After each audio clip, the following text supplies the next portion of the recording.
Hello, and thank you for joining me today on this Tuesday, May the 4th edition of our video devotionals. And I hope your Tuesday's going well. And we're here at my office at Woodlawn Baptist Church here in High Point.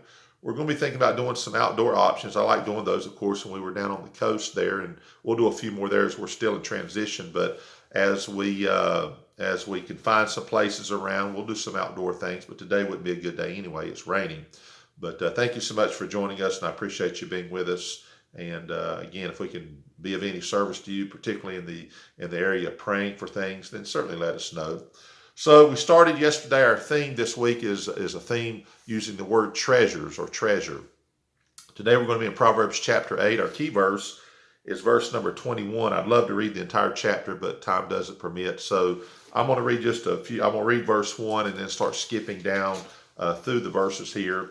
And then, of course, get to verse 21, which is the key verse. So notice this, Proverbs 8:1 says, "Doth not wisdom cry, and understanding put forth her voice?" Skipping down to verse number 8, "All the words of my mouth are in righteousness. There is nothing froward or perverse in them." Skipping down to verse 10, "Receive my instruction, and not silver, and knowledge rather than choice gold." Look at verse 15, "By me kings reign, and princes decree justice."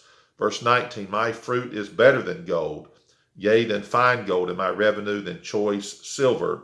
And then notice verse 21, "That I may cause those that love me to inherit substance, and I will fill their treasures." Notice that, I will fill their treasures.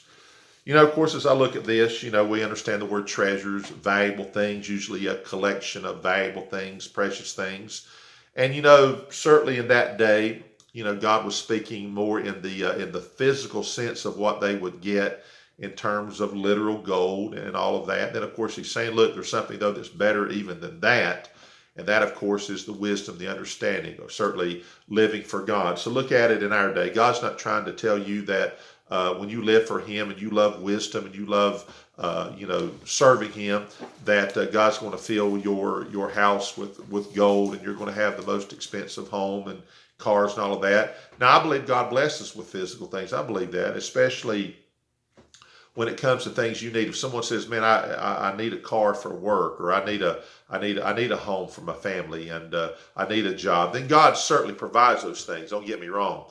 But let's think about it in the more intangible things. The treasures that God fills us with.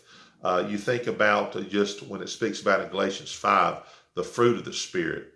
How about treasures of love and joy, peace, long-suffering, gentleness, goodness, faith, meekness, temperance? Those are treasures. Those are treasures the world will certainly know nothing about. Even if you know people around you who have, we'll use the term, the gold, the silver, the money, all of that. The things that you can look at, and things you also could have. But there's certainly, when it comes to the things that the Spirit provides, being a child of God, then the treasures of the love, joy, and peace, and so on, then the world can never get that. So I say that because when I read the verse again, "that I may cause those that love me."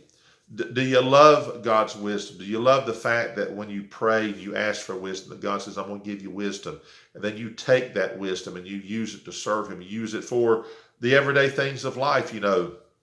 Right now we've just started a series at our church about handling relationships. Imagine taking the wisdom that God gives you and then going out and using that wisdom and the tools that God gives you to be a blessing, to navigate through relationships, and certainly those that can be difficult sometimes. So I'm saying that because God says, "I promise that I'm going to give you things because you love wisdom, you love me, you love serving me." And he says, "I'm going to fill their treasures." So the amazing things that God gives us, the treasures, because we love him, and particularly we love the wisdom that God will give us to serve and to go through life as we should. So I hope you understand that. God, we're certainly blessed beyond measure. There's no doubt about it. And I want you to think about the treasures that God gives and appreciate those treasures and be thankful for them, okay? So we'll see you tomorrow as we talk more about these treasures, and we hope you have a wonderful day.